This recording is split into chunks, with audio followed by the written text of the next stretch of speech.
Team, disciple making video time again. I just want to share with you some of the challenges, some of the joys, some of the great opportunities we have in making disciples, and hopefully these videos that Grant and I are doing are just going to shape some of your thinking and give you some ideas and encouragement as you are obedient to Jesus when he tells us to make disciples of the nations. So whenever I ask somebody how they are doing these days, one of the most common wails that I hear in response is, "I'm so busy." And when we talk about disciple making, I think that's going to be one of our great challenges, is just trying to find time to add another list of things to our already overwhelmed agenda. And so perhaps just some short thoughts on how to deal with this. Number one is, first of all, I do think we need to reprioritize and re-strategize our lives. Perhaps we need to look at all the things we're spending time doing, pros and cons, list them, and just see where we come out. I think we oversubscribe ourselves and oversubscribe our children.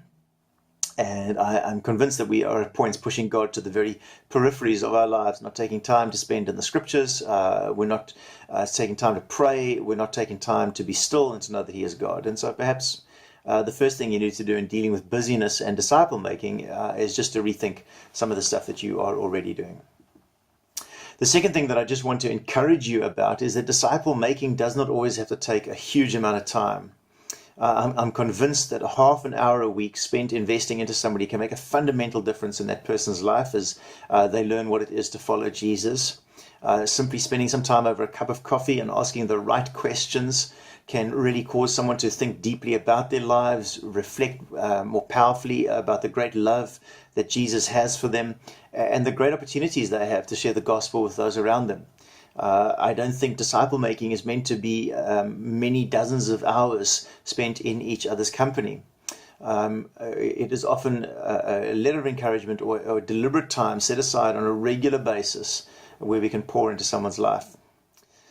The third thing is that we don't want to load more onto you. We understand people are already busy. Just as a leadership in the congregation, we try and keep our programming to a minimum. We try and obviously do Sundays well with band and everything else, and there's great opportunities just to serve in all of those spaces. But we try and keep our programming down to a minimum.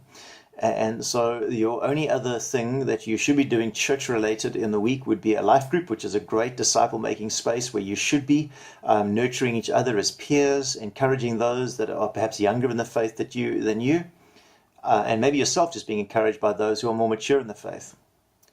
But out of all the things we do and all the things we, I guess, can't escape, the one overwhelming reality is we have to spend an inordinate amount of our day at work. Dolly Parton, I think it was, sang a song a long time ago called Working 9 to 5. These days it seems to be not 9 to 5, but 7 to 7, often even into the evenings and certainly on weekends.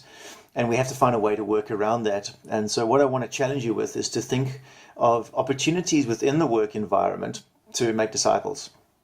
I have no doubt that there are people in your work environment, people you work alongside, share office space with, who are either peers in the faith where you can nurture each other up, or perhaps young Christians or not yet Christians. And I would challenge you to prayerfully think through the people that you spend time with over your week. Just lay them before the Lord in prayer and say, "Lord, who is it that you want me to invest into over the next season?" I cannot believe that God would not hear that prayer and answer that prayer. And then you just commit to take some of the time that you're spending with people in any case and to steer it intentionally, perhaps over a cup of coffee once a week, just for half an hour, to ask some key questions. How's your relationship with Jesus?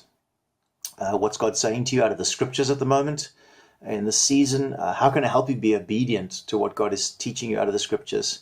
And who are you sharing your faith with? 4 key questions that we could ask that would nurture someone up. And so I would love you just to think outside of the box. Think about not how you can add something extra to your very busy schedules, but how can you take what you are already doing and find opportunities within that, within the ordinariness of life, to find space to make disciples of other peoples.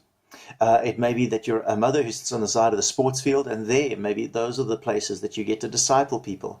As a parent, you're always making disciples of your children, but for many of us, we're working people, and I want to encourage you to find space within your work environment and within your busy schedules to be obedient to everything Jesus has called us to be, to make disciples of the nations. God bless you as you work in this great endeavor.